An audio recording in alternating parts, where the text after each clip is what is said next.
এতিয়া তোমালোকক আজি ষ্টেটিষ্টিক জিকেৰ বুকছ এণ্ড অথৰৰ কাৰণে তোমালোকক অলপ দেখুৱাই দিম। কোনে অৰ্থশাস্ত্ৰ ইংৰাজীলৈ অনুবাদ কৰিছিল? শ্যামা শাস্ত্ৰী। ঠিক আছে। The planter Raj Swaraj freedom to struggle and electoral politics in Assam, এই গ্ৰন্থখনৰ লেখক কোন? ডক্টৰ অমলান্দু গুহা। বিখ্যাত গ্ৰন্থ দ্য গ্ৰেট স্ম অৱ ইণ্ডিয়া ৰচক কোন? সিদ্ধাৰ্থ সিং। কলহন ৰচিত ৰাজতৰংগিনী হ'ল এ history of Kashmir.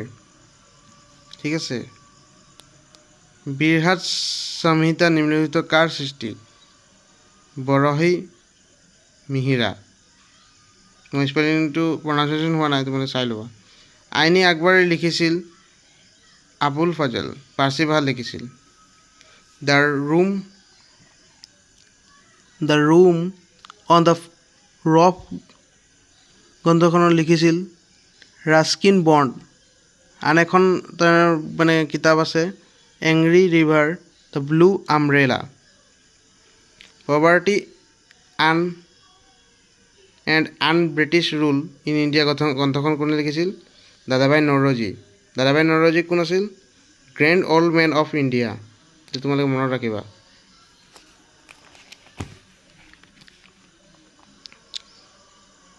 A passage to India গ্ৰন্থখন লিখিছিল E.M. Forester. Okay. In the service of the Republic গ্ৰন্থখন যুটীয়াভাৱে বিজয় কলকাৰ এণ্ড অজয় শ্বাহে লিখিছিল। মই স্পেলিংটো চাই লোৱা, ইয়াত ভুল আছিলে, মই ইয়াত লিখিলোঁ। গীতা ৰহস্যৰ লেখক কোন? বাল গংগাধৰ তিলক। আইডলছ গ্ৰন্থখন কোনে লিখিছিল? সুনীল গাভাস্কাৰ।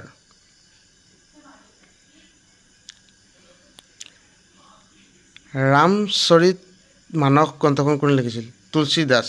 জৱাহৰলাল নেহৰুৱে আহমদনগৰ দুৰ্গ কাৰাগাৰত বন্দী থকাৰ সময়ছোৱাত দ্য ডিস্কভাৰী অফ ইণ্ডিয়া গ্ৰন্থখন লিখিছিল। এইটো ইম্পৰ্টেণ্ট হয়, চাই ল'বা। ঠিক আছে। জাফৰনামা কোনে লিখিছিল? গুৰু গোবিন্দ সিং। এইটো ঔৰংজেবলৈ লিখিছিল। আৰু ৰামায়ণ মানে কোনে লিখিছিল? বাল্মীকি। চা গৰম দ্য টি ষ্টৰী লেখক কোন? অৰূপ কুমাৰ দত্ত। তেওঁ পদ্মশ্ৰী এৱাৰ্ড পাইছিল 2018-ত। তেওঁ গুৱাহাটীত ঘৰ আছে আৰু ইণ্ডিয়ান ৰাইটাৰ হয়, জাৰ্নেলিষ্ট হয়। পাথৱে টু গড গ্ৰন্থখন লেখক কোন?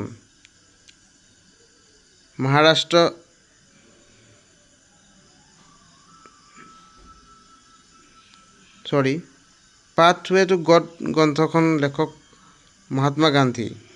হিন্দী স্বৰাজ আৰু এটা তেওঁৰ মানে তোমাৰ কিতাপ হয়। ইণ্ডিকা কোনে লিখিছিল? মেগাস্থেনেছ।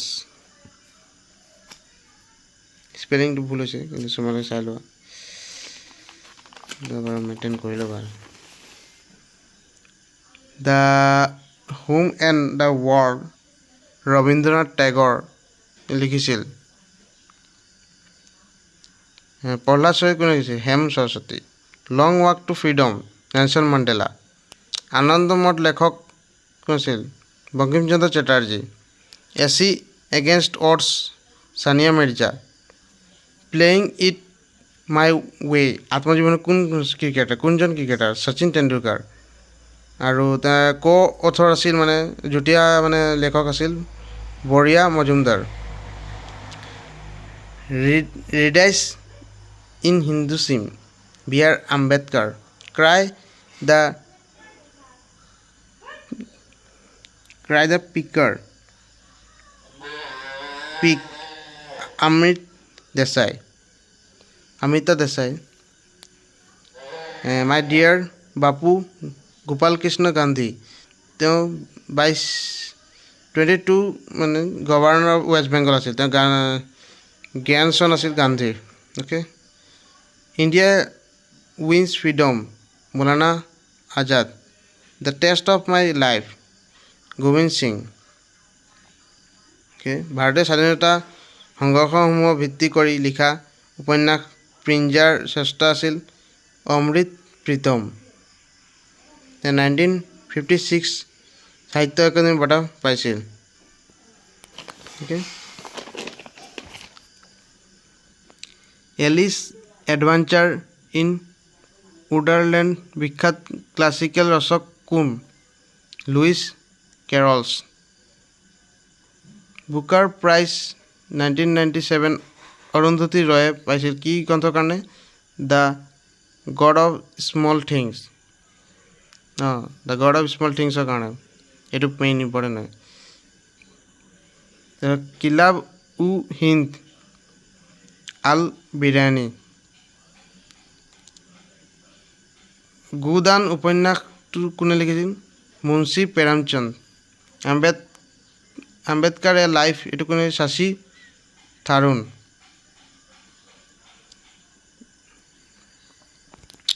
আজি ভিডিঅ'টো ইয়াতে সমাপ্ত কৰিছোঁ আৰু আগন্তুক দিনত মই লৈ আহিম যি মোৰ মানে ইম্পৰ্টেণ্ট লাগে আৰু মোৰ বিবেচনায় ঠিক ধন্যবাদ ভিডিঅ'টো চোৱাৰ বাবে থেংক ইউ